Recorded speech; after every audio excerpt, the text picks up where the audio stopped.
All right, welcome to CAPECAST. I'm Brandon. I'm back in my my cave here. Oh, I didn't even notice. Yeah, you didn't I notice should by the have, increased 'cause you're video coming in. quality? Come on. I know. The production quality just went up. That's right. How you doing? How's it going? I'm good. Been a minute since we've recorded anything. Good holiday break. Good holiday break. Christmas with the kiddo and just Nice. a little bit of downtime, which was good. What's up, Tony? Yeah. Hey, Tony. But yeah, how was your first Christmas with your little one? I was good. Everybody Was she came very out. excited about Santa? Oh, she was so excited. So especially sleep. that I got her the animated Lion King Blu-ray. Oh, yeah. Yeah, not the live action. Yeah. Who would accidentally buy that one? That's good. That's good that you didn't go that route. Not that the live action one is terrible. It's not. It's okay. But yeah.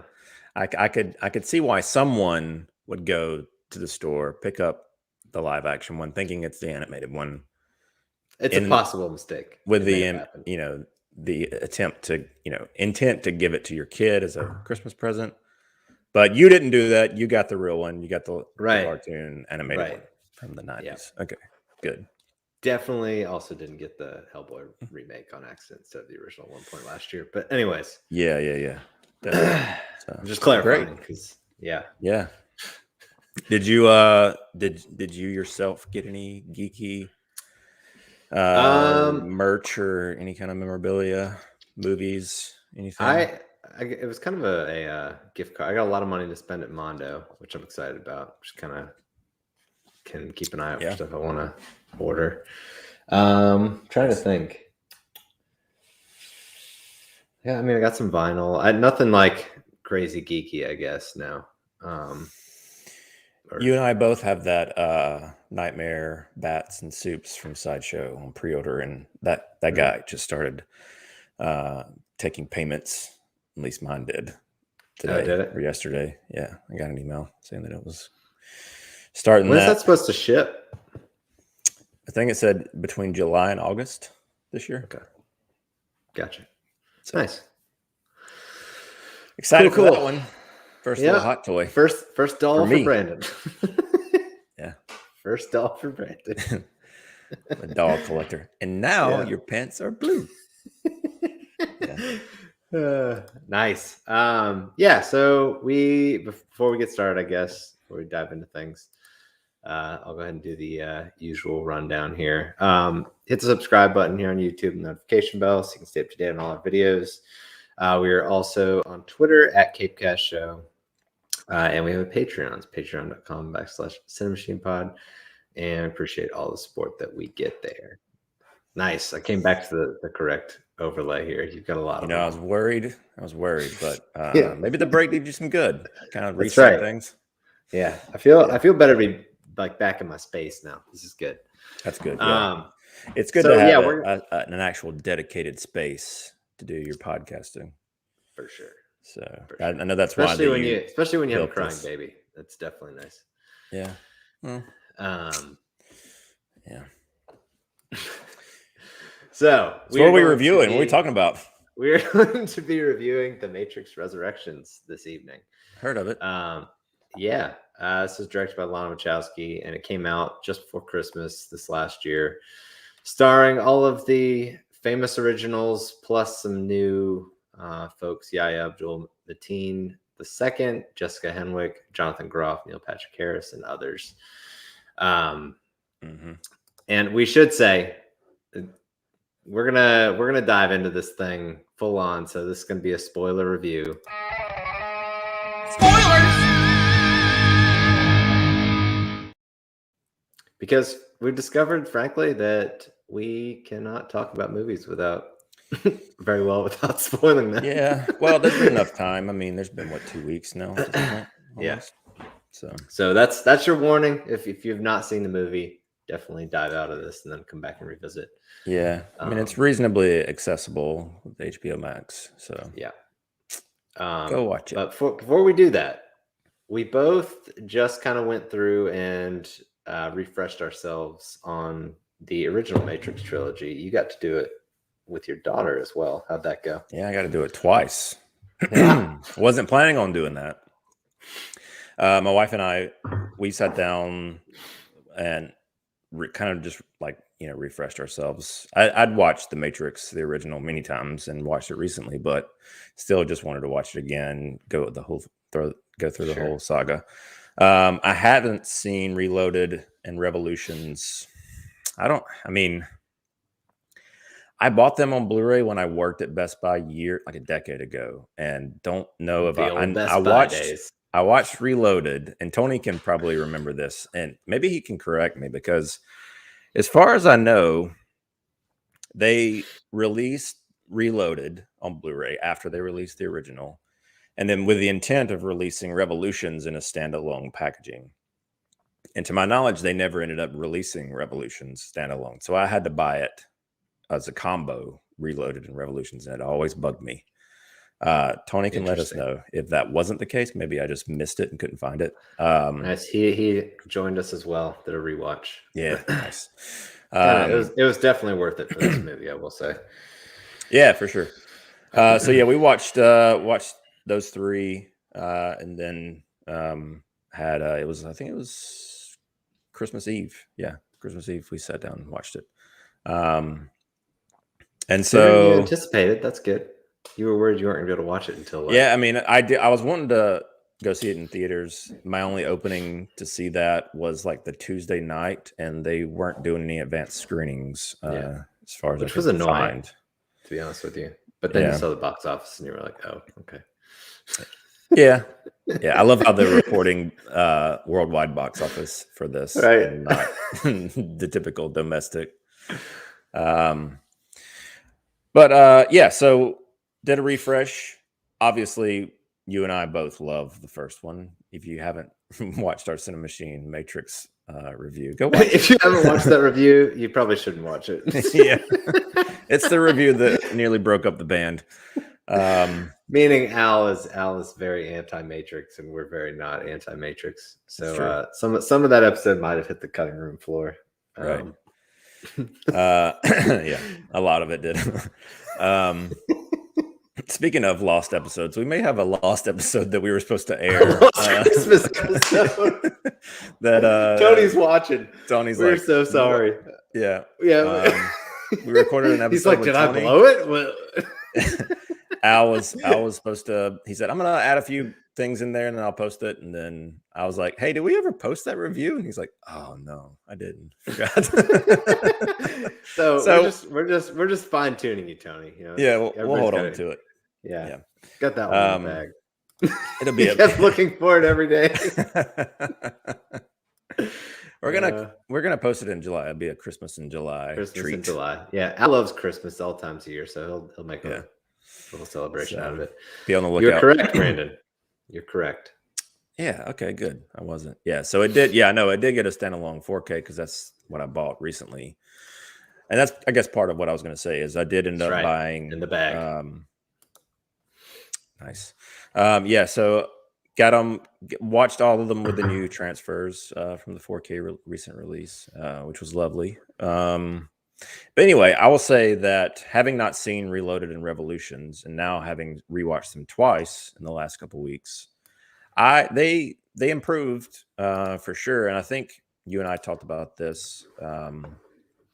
Revolutions kind of had a lot more stock up than Reloaded, and Reloaded may have had like I feel like Reloaded has more memorable action sequences, but they just kind of throw them in there. It feels like they planned the action sequences without planning the story with those, and like built the story around those sequences. And so action just kind of happens sporadically, and it does kind of, and it does not. A lot of it does not. Some of it does. The practical stuff they did holds up, but the CG is, it's bad. Yeah, we were watching it, and Katie was like, "This is like straight up video game right now." Yeah, for sure. That Smith's sequence, when it gets to that point, like it's pretty good up until that point, then it just kind of goes off the rails. And I kind of, I give it a little bit of a pass because they're trying to push the envelope you know, trying to do something similarly to how like Star Wars kind of, you know, did that with the prequels.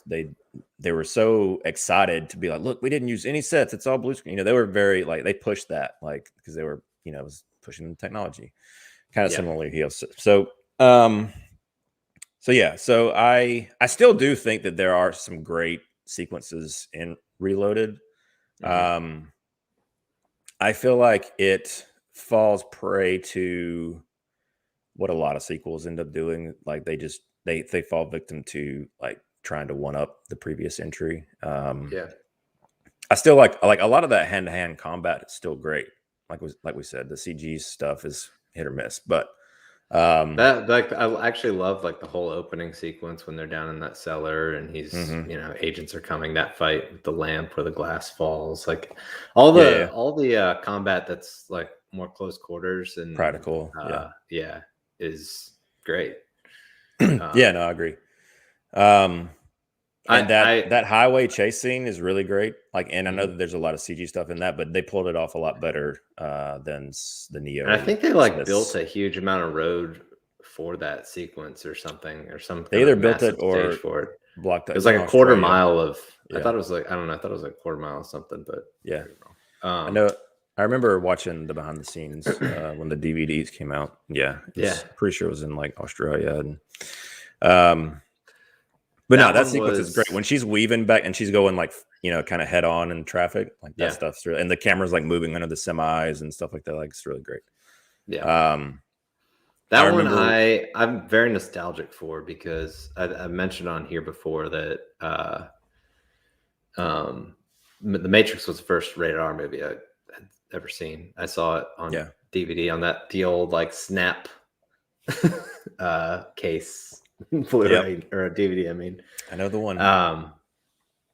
And just like I immediately fell in love with the movie, and so that was when that one came out in theaters. I was just jacked. Like I was so excited for it, and so I don't know. There's some of that nostalgia there for me, but I agree. As I rewatched this go around, obviously I've rewatched the original tons and tons, but the second and third I have not.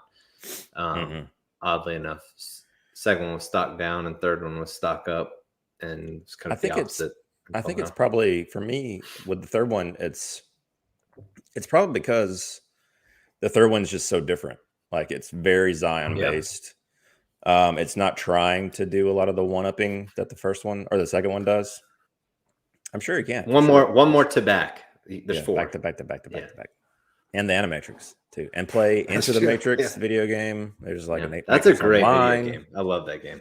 Yeah, I was telling Luna about it when we were watching the second one, like when Niobe catches Morpheus, and I was like, so there's a video game that you play with Niobe and the other character I can never remember. What's his name?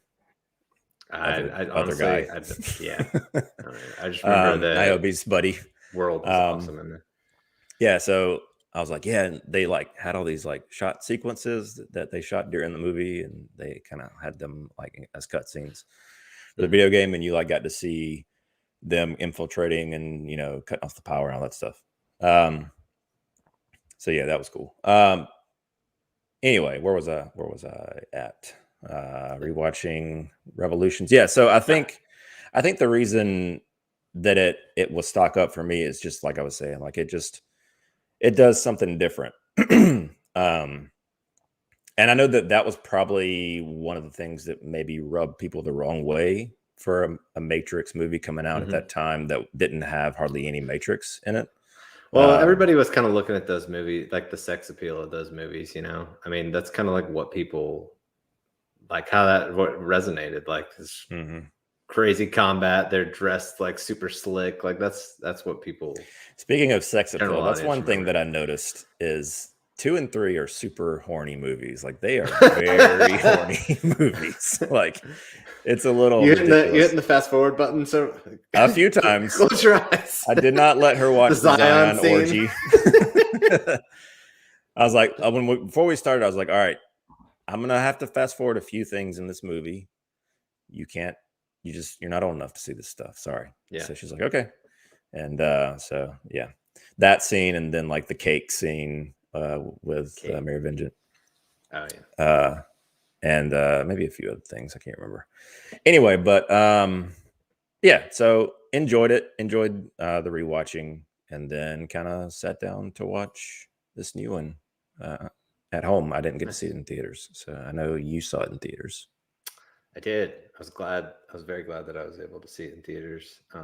We're kind of at the stage right now where like everybody's like, I just want to see the baby. So yeah, we can kind of take advantage of that and get out to go see movies and whatnot. And you've only seen it once. This was just one. So I just watched it again before okay. after Nice. dinner. I watched it again. Nice. So I was excited to talk about this one. I wanted to refresh on it. Yeah, but I saw it in theaters with my wife, Katie. She had seen the first one. I'd watched that with her in the past, but she had never seen 2 and 3. So we watched those. It was hilarious so we're going through the second movie, and I don't even remember what scene it was, but she's like, look, Ryan, I'm going to be honest. I'm just not buying Trinity and Neo. Like this relationship, like no chemistry, nothing. So I'm like, okay, whatever. We finish that movie. We start the third one. We get like halfway through it. I don't even remember what the sequence was. It wasn't even like the ending or whatever. Yeah. I look over and she's just like crying. It was a scene between those two, and she's just like, it's just so sad. Got her. That's great. Nice. Yeah, that's funny. That's one thing that I will say is I really wish. I think that's one of the things that's like a flaw in my eyes for 2 and 3 is they introduce a lot of secondary characters and have a lot of stuff that focuses not on Trinity and Neo, and it kind of loses steam for the movie a little bit for me. And they don't really have much, like Morpheus gets a little like sidetracked, sidelined, I guess. I agree with that for sure. And the newer characters, he kind of just becomes this like, I believe the prophecy guy. Like, yeah. I don't know what you want from me. Yeah. he still has cool sequences, but he doesn't have a lot of story left to do. Right. But and same kind of goes for the original character in Matrix Resurrections, where he's basically just was like, well, the prophecy's finished, and dies. Yeah. But apparently I read or heard or something that they killed him off in the Matrix Online game. Really? And so that's canon. They kept it canon. So yeah, that's why he's not here. Anyway, but yeah, Matrix Resurrections. You saw it. I saw it. Resurrections. No whiskey tonight. That's just that's just Brandon. That's just country Brandon. Yeah. Saw it in theaters. It was actually pretty, leading up to it, I think we texted a couple times, like it seemed like seats were kind of empty. Our theater was pretty packed. Yeah. So bad timing for them to release same this on movie. Morpheus. Yeah. No kidding. Like a week after Spider-Man, everyone's going to see that. And coupled with it being on HBO Max too. Stuff, so. Yeah. Which is unfortunate. Like you said, you have a theater there, but it is it's a Matrix movie. They're always better in theaters. Sure.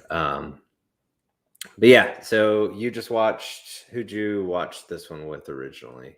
I watched it with Melissa, and then I was rewatching it a couple of days later, and Luna walked in. She's like, "What you watching?" And I was like, "This is a new movie that came out." She remembered it because when we went and saw Spotty, they had a trailer, the newest Matrix Resurrections trailer. Mm-hmm. And I, did my close my eyes, looked down, whatever. Yeah. And she was sitting in my lap at the time, and she was like, "What are you doing?" And I was like, "I want to see this movie. I don't want to know anything else is gonna happen." I always wonder what people think of me when I'm doing that in theaters, because I put my head down, and then I take my fingers, I stick them in my ears, and I just just like make any kind of gargly type noises. Yeah, no, I do the same thing. And so after it was over, she was like, "It looks good." Like during the movie, like the trailer. And so anyway, she walked in and I was like, "Look," she's like, "I'll just watch it from here." I was like, well, first of all, you're 8 years old. You're not going to get a lot of this. So, but Yeah. if you're going to watch this, you got to watch it from the Next beginning. to none of it with yeah. So we started from the first one, and then in about a week finished all 4. So I've seen it twice. Nice. Cool. All right. At this point. So general thoughts. Fire away. General thoughts. I really like this movie.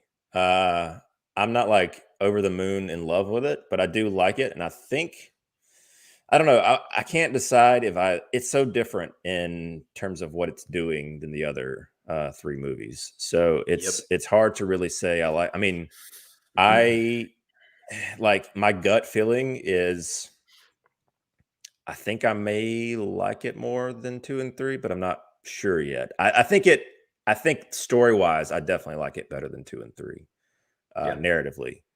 And a lot of the setup and the payoffs I enjoy a lot more. I think that I'm like a lot of people have kind of talked about this if you've listened or read anybody talking about this movie, but there's obviously this like meta narrative going on in this movie. Yes. Kind of, just a little bit. Yeah. I mean, I love every angle of that narrative. Yeah. I loved how like the way they ended up treating the story in terms of how they ended up bringing back Neo and Trinity into this universe. Because, as of the third one, they were dead, and so how they came up with a story to, kind of resurrect, no pun intended, these characters and the franchise itself, was really cool. And I like, obviously it's like this big cyclical, repetitive type story, similarly to like Star Wars. Like Sure. they kind of treat it a little bit like Force Awakens did with the Star Wars franchise. Like doing familiar things, but kind of more so turning it on its head than Force Awakens did. Big Filoni gaming. What's that? We got a comment. Don't plan on seeing it as bad as they said it was. I will say, man, I haven't given my thoughts yet, but if you enjoy The Matrix, if you enjoy that world, it's worth a viewing. But anyways, go ahead. It really just depends on what your expectations are. And I feel like that plays a lot, because some friends of mine that were going to check this out, or did check this out, were like, it's just not like the action is not as, it's not whole, like it's not what I expected kind of thing.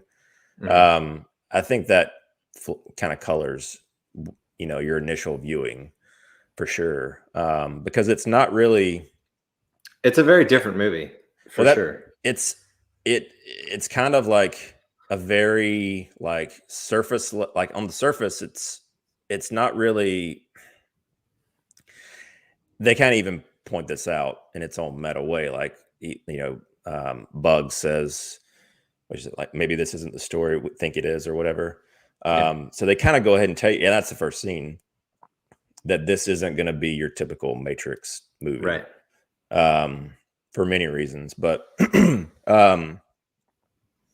if I had to like fault it, I think the action is a little lacking. And that's pretty common amongst people that I've talked to. And I think that's probably why a lot of people may have been turned off by it, because it doesn't have your typical like moments they make fun of it, but it doesn't moments. it doesn't really have like the epic bullet time reveal type deals in this movie. Something and they kind of do revolutionary thing, a new bullet time type sequence. It's just not as like, but it's not like that. That's like a revolutionary thing. Like I don't know. I guess people go into these movies expecting like to see something reinventing cinema. That they like, and it doesn't really have that.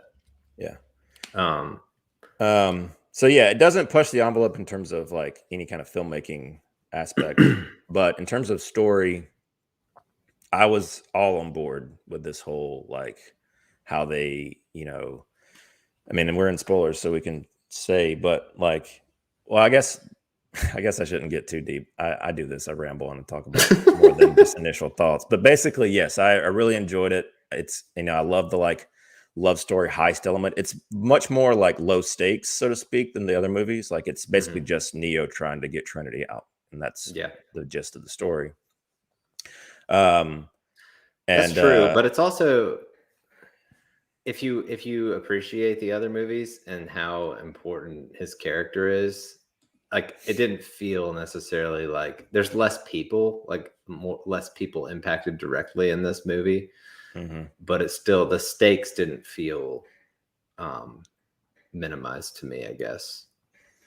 Yeah, just yeah. Because well, everybody's kind of controlled by one system, and the system is kind of what they're fighting. But anyways, right. I understand what you're saying. Yeah. But yeah, so I mean, it was an enjoyable movie, and yeah, again, seeing it twice, like I picked up on a lot of things that I didn't catch during the first viewing, and we'll kind of get into that in a little bit. So yeah, thumbs up, enjoyed it. As usual, Brandon, we are the same. We are the same. I just watched it for the second time before the show, and stopped way up for me on the second screening. I agree. I love the first, I don't know, I guess first half-ish of it is as good as any Matrix anything for me. Even the first one. I love the depth of that storytelling. Agree the visual stuff isn't necessary. The visual stuff isn't necessarily there, but it's not necessarily even there for the first half. It is, and it is in terms of like some of the visual storytelling, but not in action set pieces. That's what I mean. In my opinion. I love. There's awesome little touches in there too of them like sneaking code into background elements and stuff throughout the first half. Right out the gate. I mean, when the soldier steps on the water, if you will look closely, you can see it. Yeah, like it goes ahead. It gives you that little nod at the beginning. I would firmly place this one in second place for me now, over Resurrections, and I was those felt kind of tied, I guess, after the first screening. But yeah, this is just too much fun. Like I was watching this the second time, and I just remember sitting in theaters, like I was just loving all the meta elements of this movie. Like I'm like sitting there in theaters, kind of like chuckling to myself, like this is freaking cool. Yeah. And like this is the movie to do it with too, And we talked about earlier with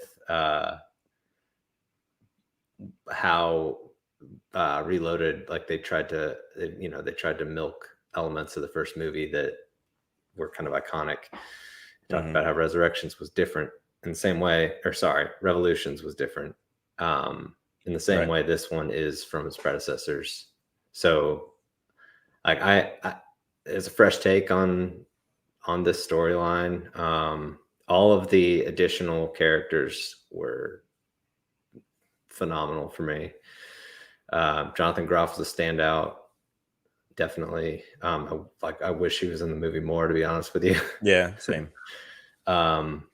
I had some issues with like the Niobe stuff was like she's just I have a hard time with like old person prosthetics and like it's just I don't know, it's goofy to me. Like seeing her kind of like hobble around. Like it's a little it's also a little bit of a lull in the movie whenever you get to IO too. It's one of the weaker elements. So I agree though. I really no, go ahead. I won't. No, you're good. We can start. I don't want to talk too much. We can start kind of diving. Well, in terms of like new characters, I really loved. Well, first of all, I loved like the whole. All right, let's start from the beginning. Like I love the idea that there was this like after the events of the third one, there was this time of peace, but then the machines kind of like started this infighting and couldn't survive without humans. So then they ended up figuring out that they could, kind of basically use Neo as their, mega battery source essentially. And then they found out that having Trinity in close proximity even amplified that energy level, and but having them too close was an issue. So they had to have them within close enough proximity. So they ended up reinserting back her up a little bit. No, come on. Yeah. Well, essentially, yeah. And I love the idea that they also mention, I think it's just like a throwaway line, but they mentioned that they also realized that them basically torturing them, putting them through hell generated more energy. And so they just had them miserable. I'm glad that line was in there because the coffee shop elements of the movie felt kind of like knowing where the story was going in that sense. I was kind of like, why, like, if you were gonna hide them, like, why would you even play this game, this risky game? Like, so it was good to have that. Yeah, because right. That was my initial thought. Like, why would they even open this up for him to realize, if there's any like kind of like, if he's got this, if he's able to unlock his memories somehow because of their close proximity, which he ends up. It was great. Every time there was something would happen to kind of like a phone call or like the family comes in, like get just close enough, and then they're like, all right, bye. Well, it's a great like contrast to the whole like therapist element with Neil Patrick Harris. Like he's there at basically kind of like keeping an eye on him essentially, and also medicating him, keeping him, feeding him blue pills, kind of like keeping him at bay, helping him enough but not helping him too much because they want him in this perpetual state of misery. And they also kind of, they've got to like the whole like suicide element that that Bugs like sees it. That's how she sees him for the first time, and then she's like, "You didn't fall." And so like, and when he's gonna do it the second time, when he's like, "Free my mind," he's gonna walk off the top. Like the June calls him to try. Like they're trying to interfere to keep him from killing himself because they want him again. They want him miserable. They just don't want him to end it essentially. And so I really loved that element. I love the video game developer element because it's the like modal at the beginning, how they transition from that modal to his screen. That was cool. Yeah. Well, that and like that's kind of what I was going to get into with like the modal element, them like him creating these characters, like creating a combination of Morpheus and Smith and this one modal character. And it was interesting to watch that performance too, because like there were some like little isms that Yaya kind of incorporated from both of them into his performance. It was very interesting because at times, they're very contrasting characters. They're the same. But pulling in different directions. Right. So it was kind of like, it was almost like distracting, but like in a cool way. Like what little things would pop up that he was doing. I was like, it was very Smith-like. Well, there's a lot of like visual like bits they have with Yaya in there where he's like going through this loop. Obviously, he's in a modal, it's a loop. And so he's going through the same kind of motions that Neo is going through in that montage, and he's like seeing things that are off, just like Neo is. And then he ends up kind of becoming a little bit more self-aware. And I guess the way they kind of come up with busting out programs out of the Matrix and have that like bead technology for them as a representation in the real world was really cool. Reverse Matrix. Because I was like, so how?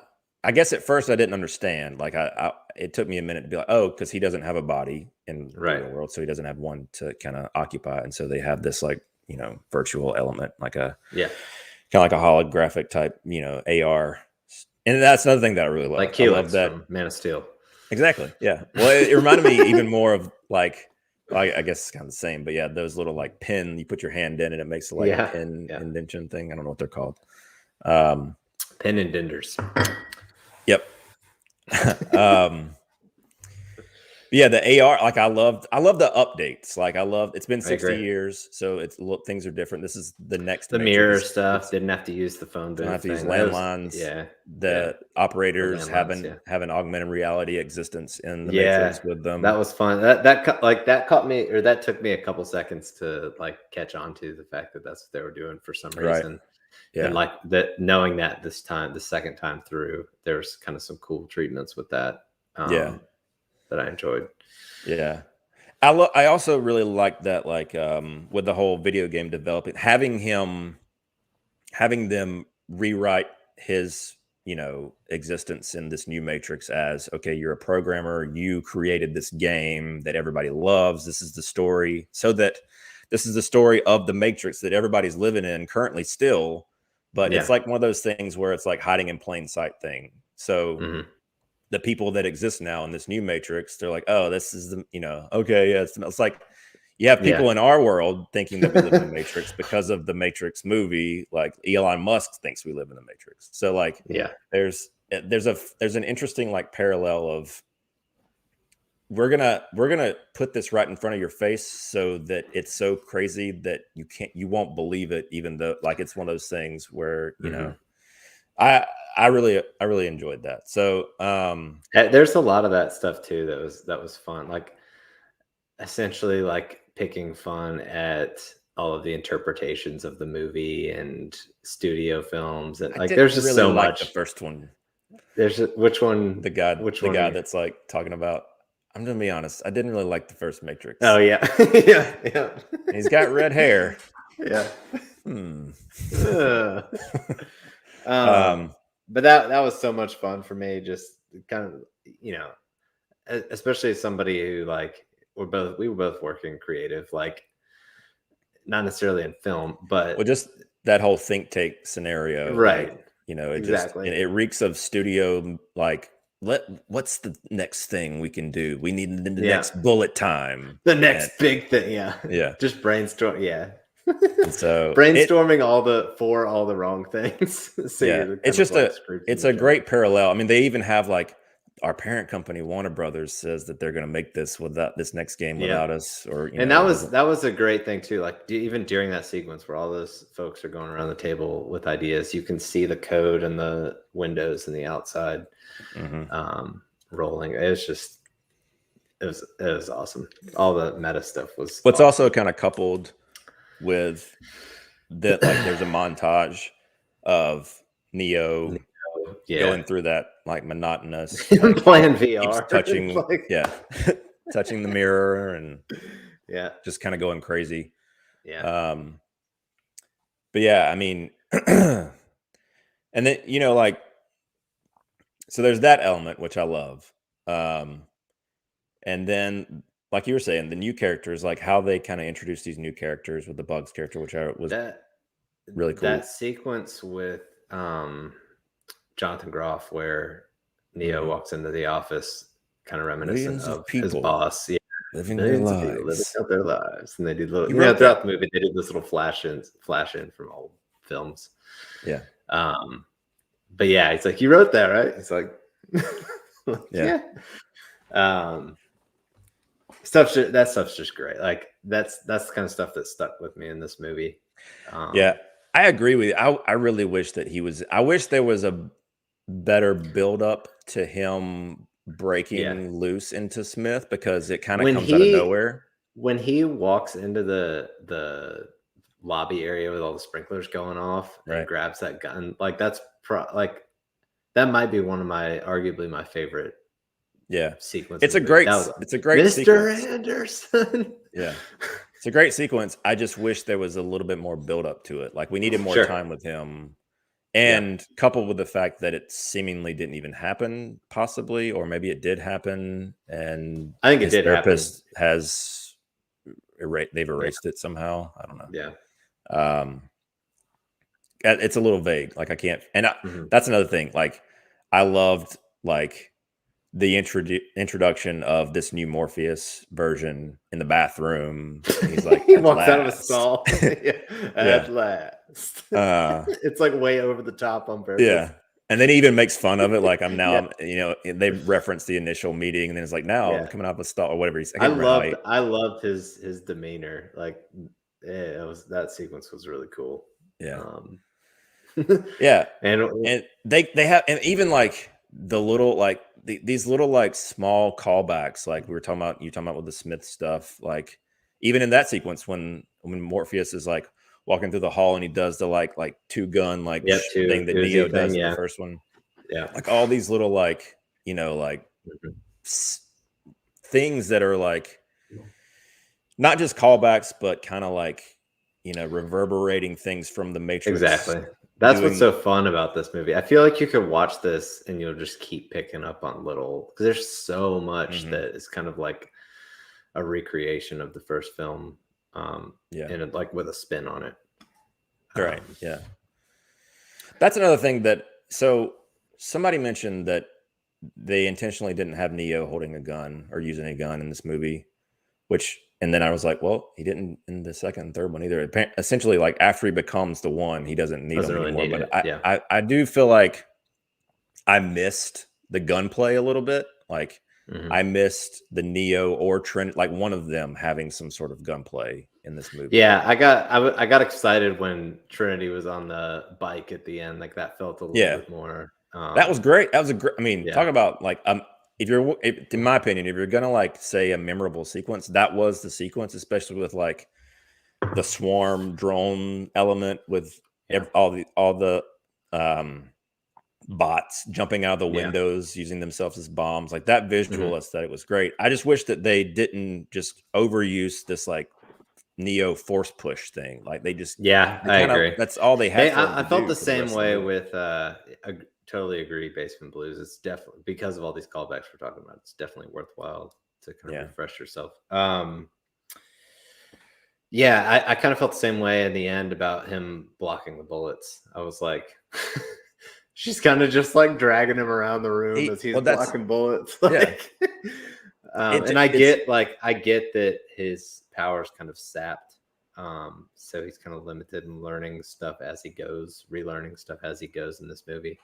But it just, it kind of, the stuff got kind of stale after a while. Like it would have been nice to see them kind of. Yeah. And that's for me where the movie. You did see him fly in the last sequences. One of the little dots. Yeah. Both of them. Yeah. Okay. So that's where my problems come into play.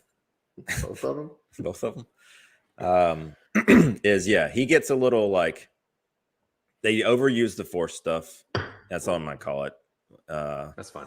And I needed some sort of like hand-to-hand combat or gunplay. I mean, they had Stahelski back in the fold to do the action, and speaking of Stahelski, he's Chad. He plays Tiffany's husband in this movie, which is interesting.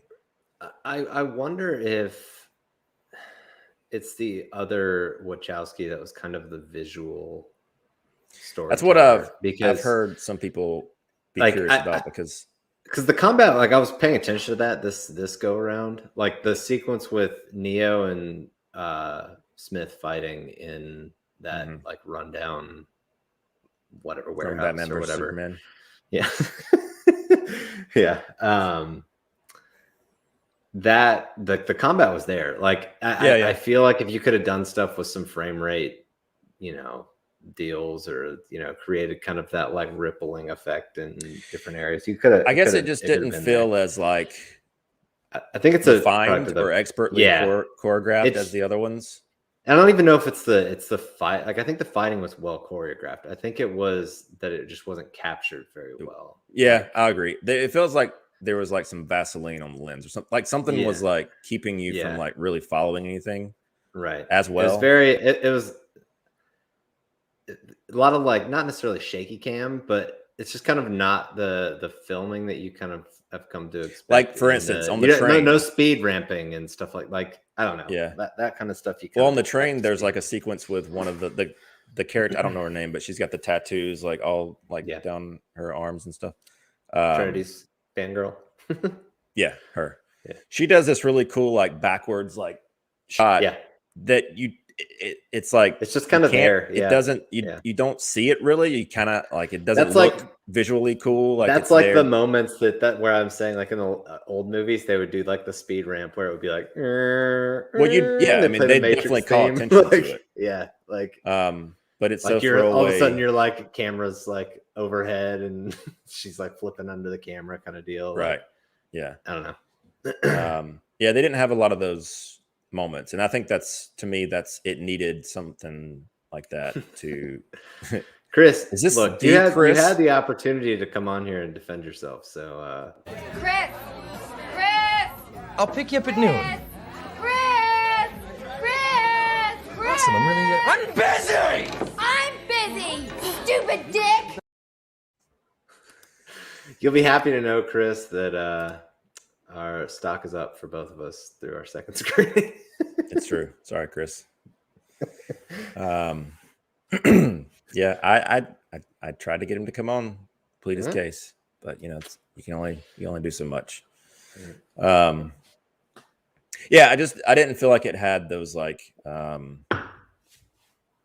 those memorable Those Matrix moments is kind of what, like, like whether it was intentional or it was the Trinity moment in the original movie where they do the camera thing where they didn't even do that. Yeah, they did. It's true. They recreated it. They skipped over.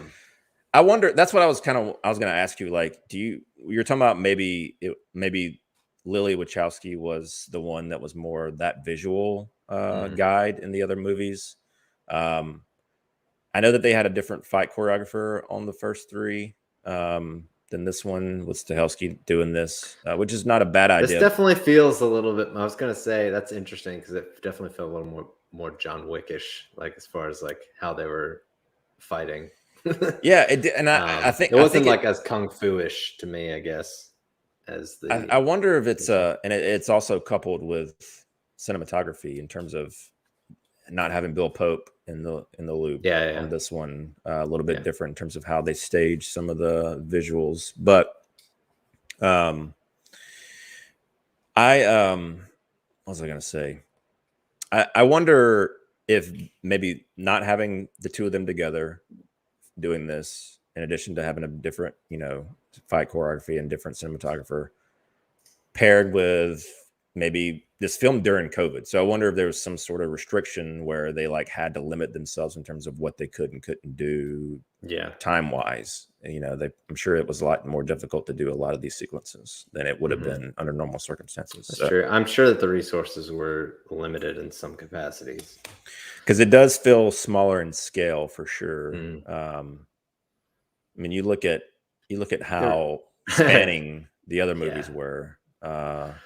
And not necessarily even the like this in scale, I guess this actually feels kind of similar to me as the first one, but second and third, like I don't know, Revolutions, when you got the Smiths lined up in the city and basically have a Superman fight, up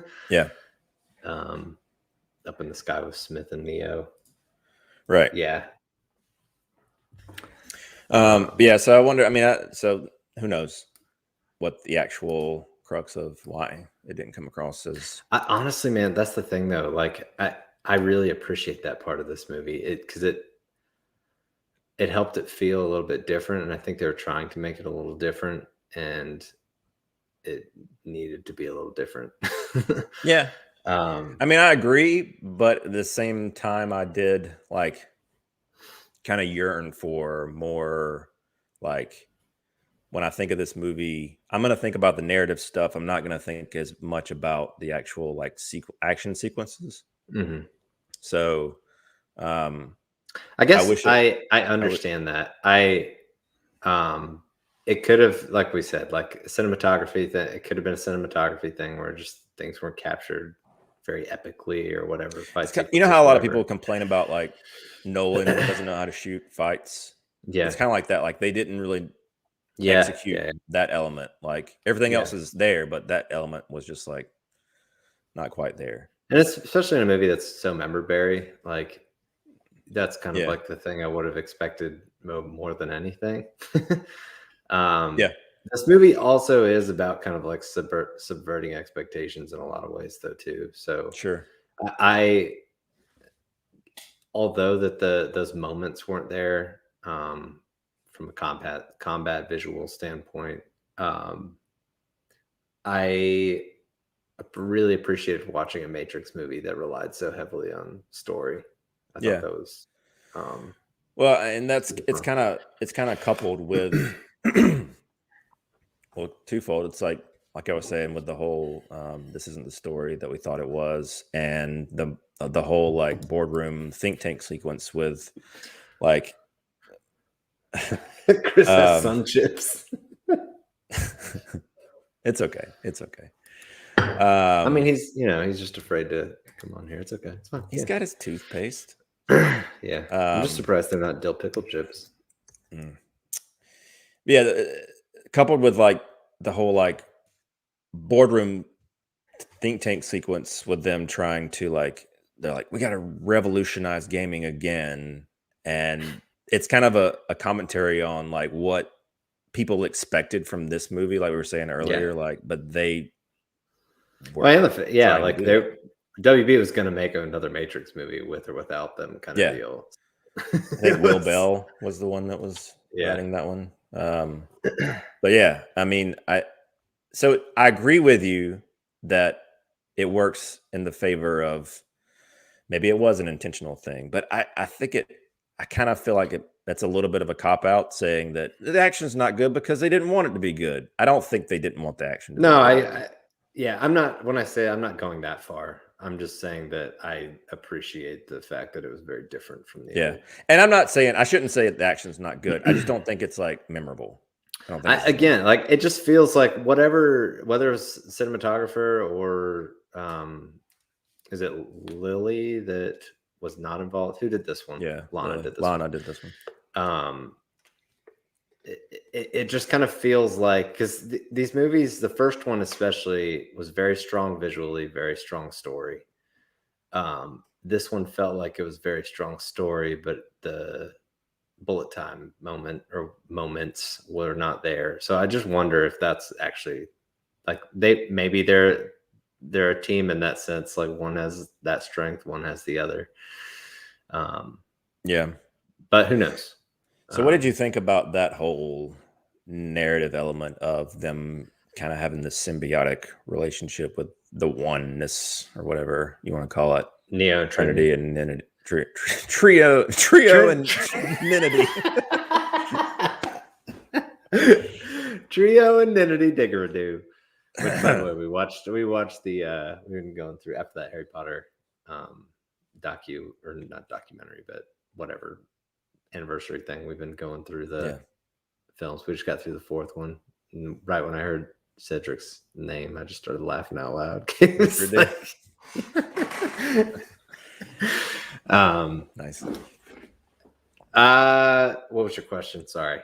I guess so what did you think about that whole symbiotic one, like that they kind of share this oneness? Yeah, so one thing I will say, and I mentioned this when I texted you about it originally, this movie doesn't stick the landing for me. No. It just kind of ends. Like it's like crescendo, like it's not even a crescendo, it's like climax ending. Like it kind of goes back to what we're talking about with the lack of moments. Like her scene where they jump off the building and she like just kind of like starts floating, and then she's like, bye. Bye. Like, come on. But then they play this, like, you can hear him like do this like whoosh sound, like she's like, like Henry Cavill Supermaning off the ground. But she's just kind of like she's holding onto a balloon. That was that's what I had a note in my notes. It just said bye. That was my last note. They couldn't think it like, and again, I don't know if it's a COVID thing. I don't know if it was limitations with this is all we can do. It is a cool stunt. They did it practical, if you've seen the video. I don't, and then it gets a the like hokey when they go to Neil Patrick Harris's office. They do that like dorky, like there's the one shot that I just cannot stand in this movie is after they talk with Neil Patrick Harris, and they both do this like look into the sun with their shades on, like like cool kid shot. And they have the Rage cover version. Oh gosh, come on. Yeah, that it definitely gets a little, I don't know, it for sure doesn't stick the landing in the last. If you could like release the different ending, Cut. whatever it is. Yeah. Yeah. And that kind of leads to one thing I wanted to talk about. And I know it's kind of, I think she's got the director, Lana's kind of suggested this is it for her, but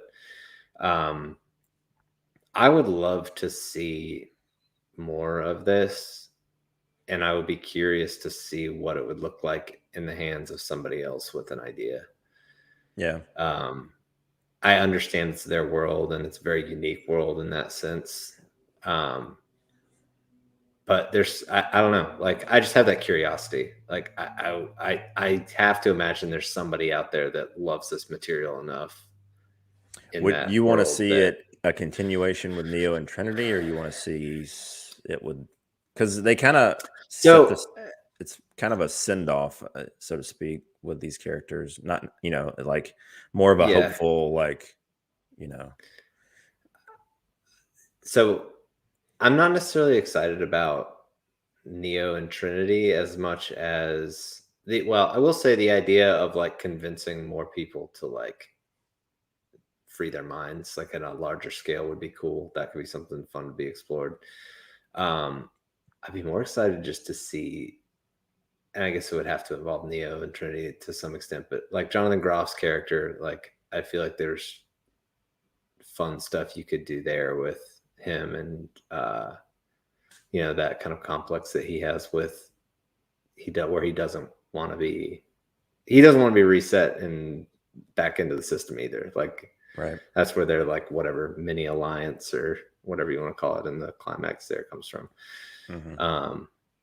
And frankly, it was just fun to watch him kind of take over that role. But no, not necessarily these characters. This world is so ripe for fun. I would love to see somebody else kind of tackle creative story.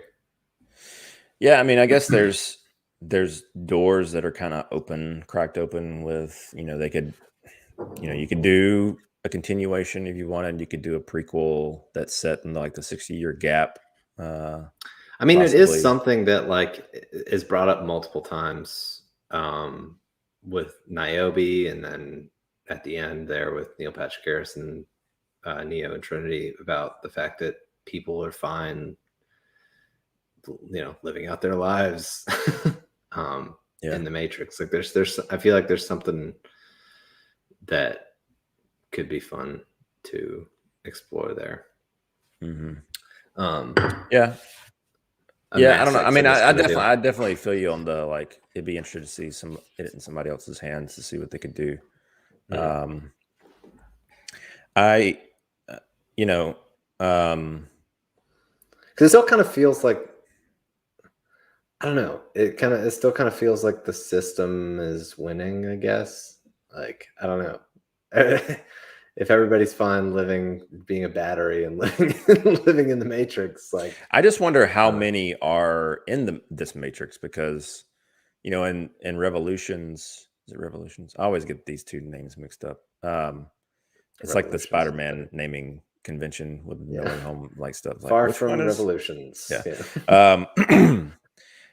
Because the architect freed everybody after the end of Revolutions. That was his promise. Mm-hmm. He was going to free everybody. So then I guess they created this next Matrix and then started hatching more people, essentially birthing more people for this new one. But they also have a ton of bots that are taking up, so it's not like everybody. So I don't know what the population of human to bot ratio, and then they're freeing not just humans, but bots now.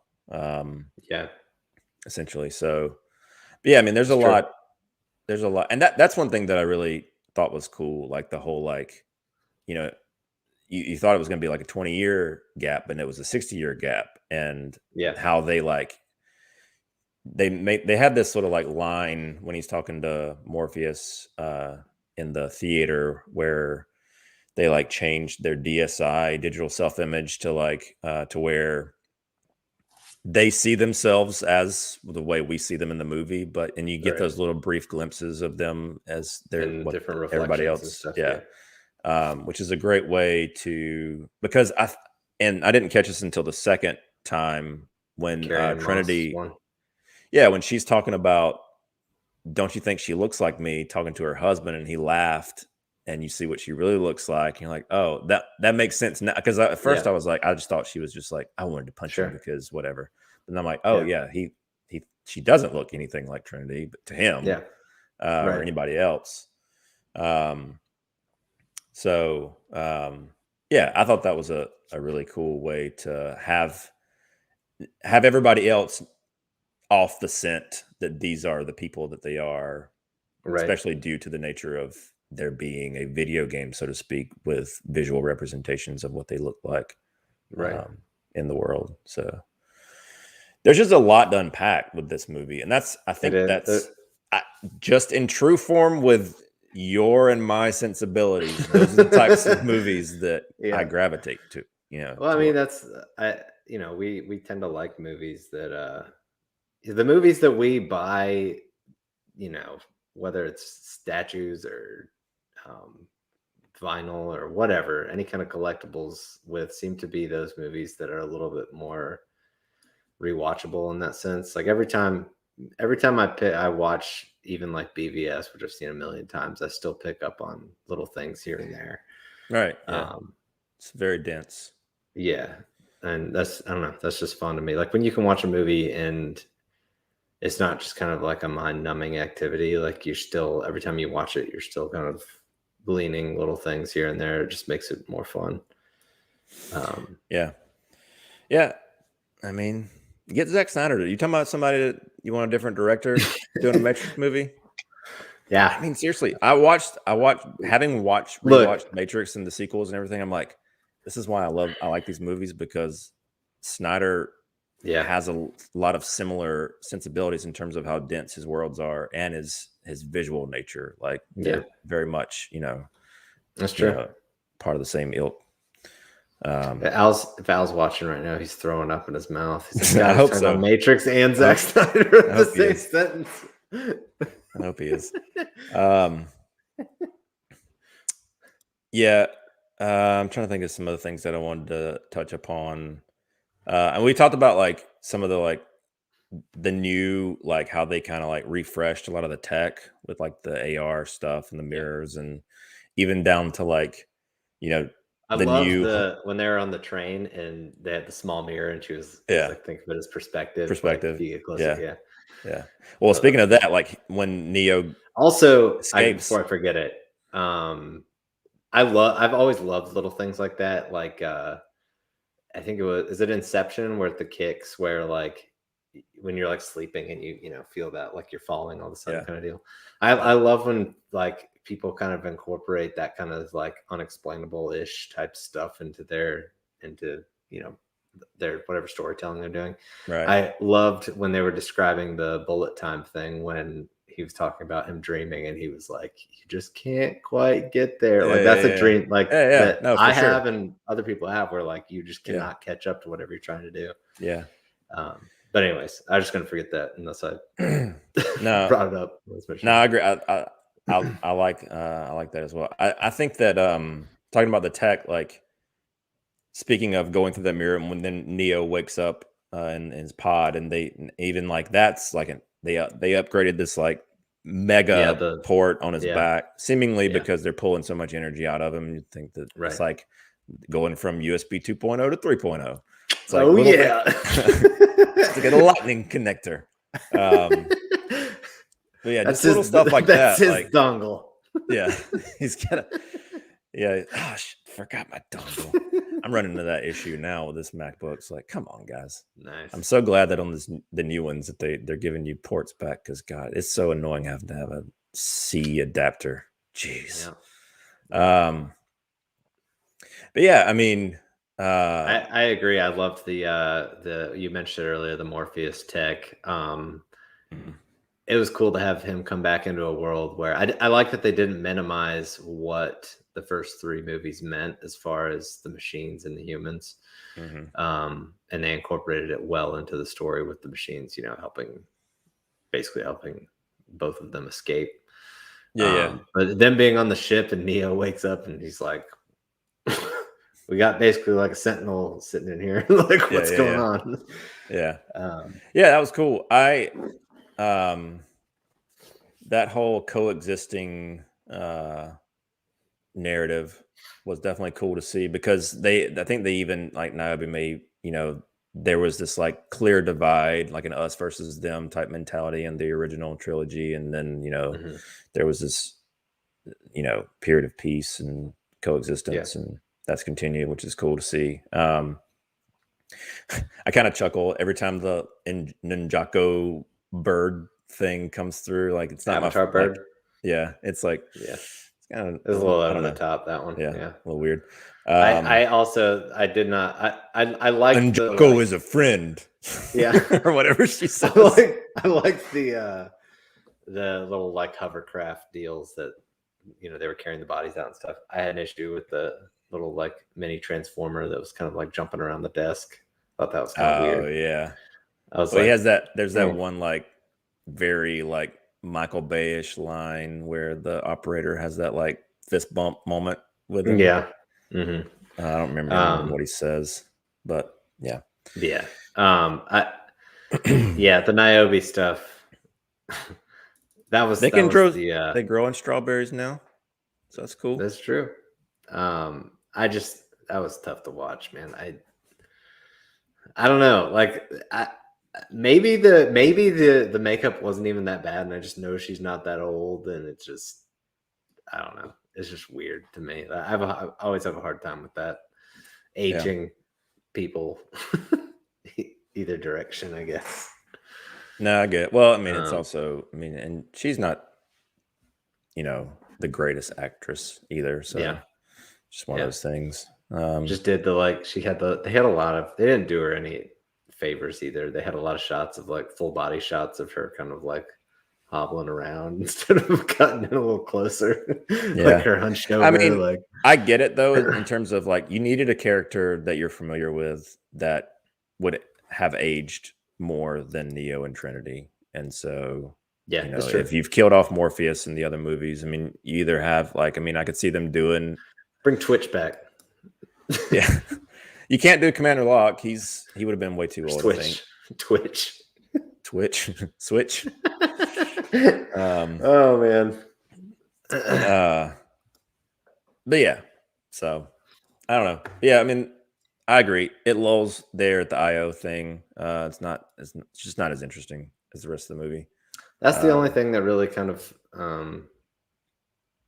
I don't know. It feels like if they were going to explore, and they go back there too. It feels like they go there, and there's this big ordeal, and they're like, "You're going to jail. Come on, Mark. back with us." Yeah, and then they leave, they escape, and then they go back.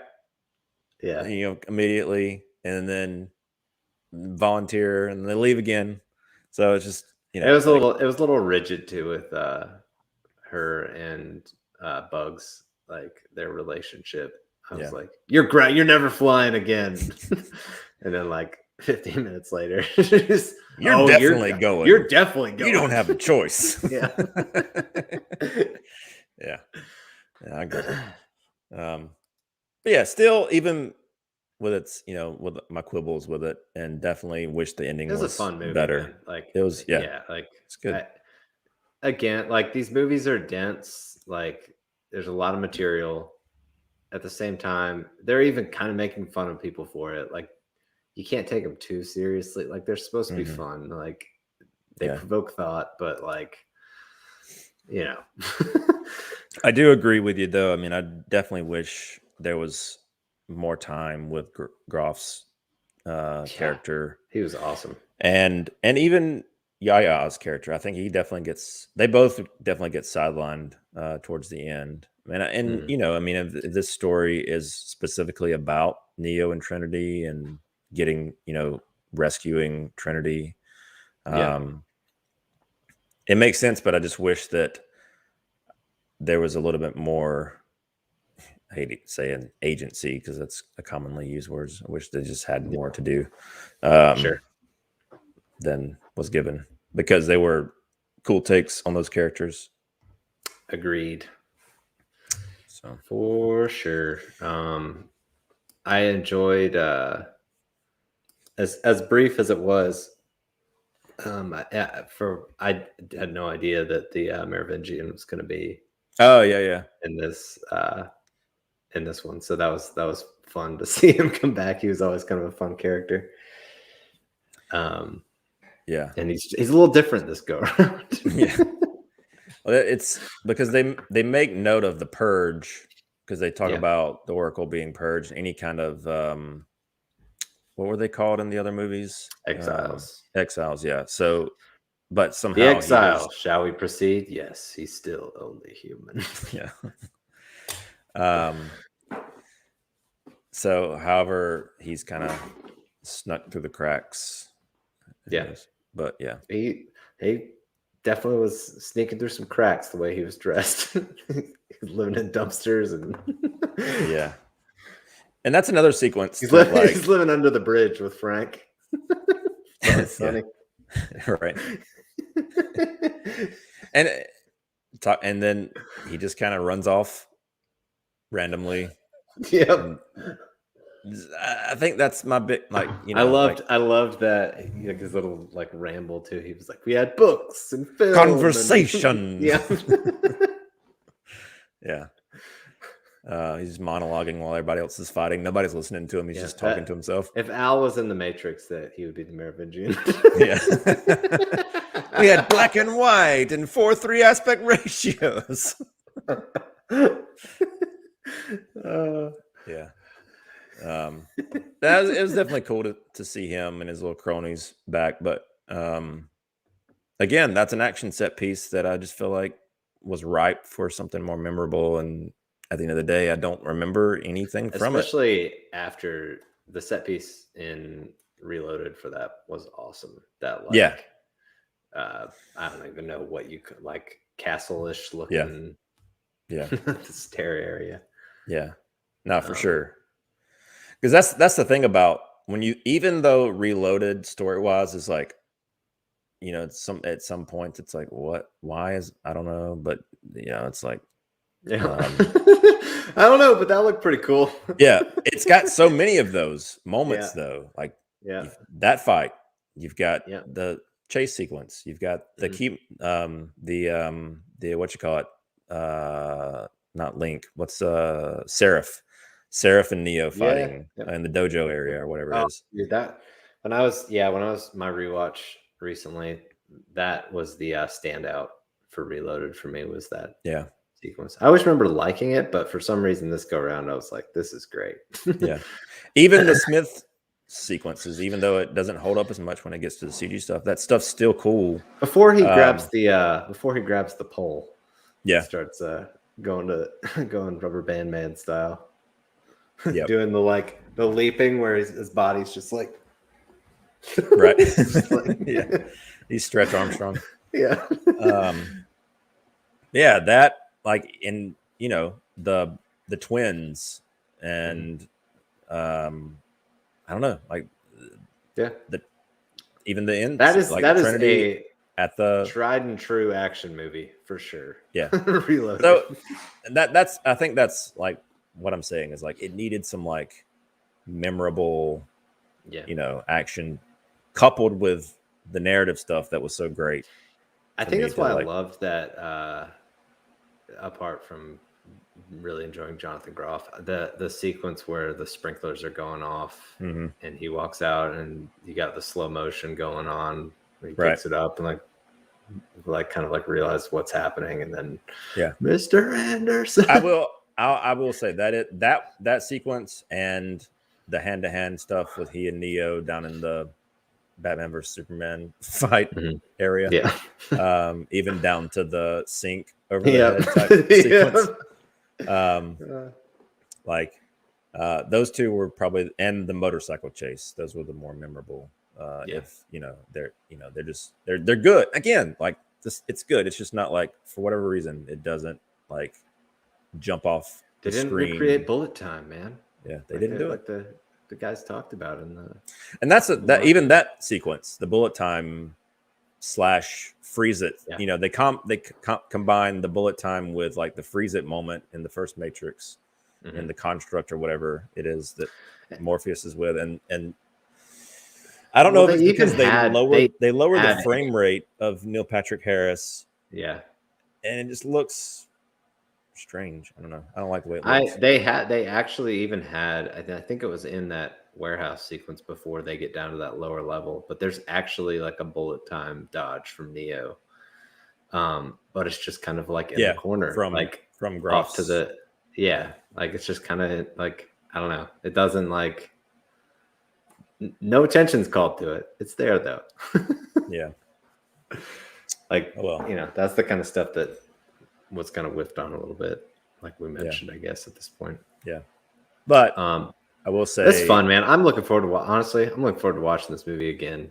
I had fun with it, and I hope that I know the box office hasn't been great, but I'm super nostalgic for these movies. Made $100 million, Ryan, worldwide. Yeah. So, worldwide. I just want to. I don't know. I want to see more in this world. So, I hope that whether it's now or before I die, we get to see more material. Well, we can only back so many movements, and even though I'm excited, My God, it's been a rough week, huh, Brandon? Or a rough couple weeks. Well, maybe we'll get into that some. We'll have time to cool down. We can get into that next week. Yeah. We're thinking about just doing away with our DC section of our news.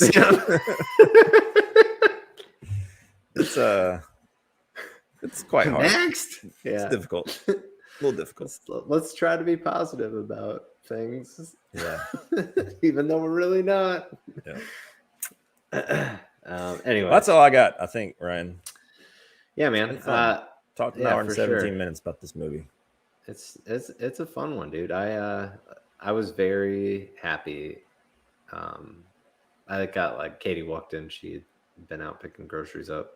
I was like halfway through it when she came back, and I was like, she walked in. I was like, this is my second viewing's been so great. I was like visibly excited. Is it because I'm not there? Yeah. But yeah, it's I mean, same for me. Like it was up in stock, as we say. Yeah. Second viewing. So that's good. Cool. All right. Well, we will be back. We're regular show, kind of weekly show from here on out. Yep. I think on Thursday we're doing for CiNEMAChiNE. We're going to be doing our best of the year episodes. So definitely, tune in for that. We hit the subscribe button here on YouTube and notification bell, so you can stay up to date on all of the videos we're putting out. We are on Twitter at CAPECAST Show, and we have a Patreon. It's patreon.com/CiNEMAChinePod, and we appreciate all of the support that we get there. Indeed. Well, Brandon, Happy New Year. Yeah, Happy New Year. 2022. We can turn the page. Yay. On things. Indeed. On DC. Might as well. All right, sir. Until next time. Later.